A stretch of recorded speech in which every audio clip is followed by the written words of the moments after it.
Wapi? Sasa mzee. Wapi? Nani tambulisha?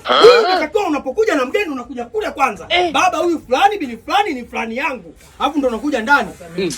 Hakuna cha kuingia ndani. Huwezi kuingia kwanza. Huwezi kuingia. Baba, nani? Yule mpenzi wangu. Wewe baba utakuwa na wapenzi wangapi hapa duniani? Labda cha mzee.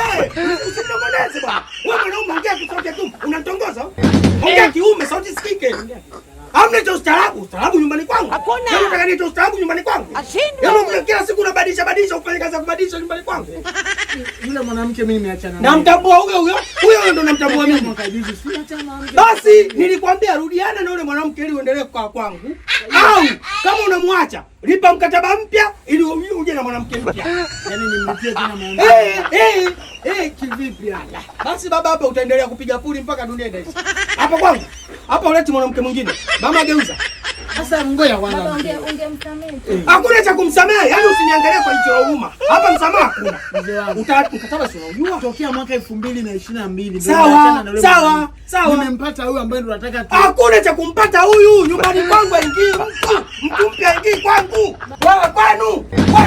Mzee jamani. Wao. Mtoto mdogo malaya. Kwenu. Hapo umefly.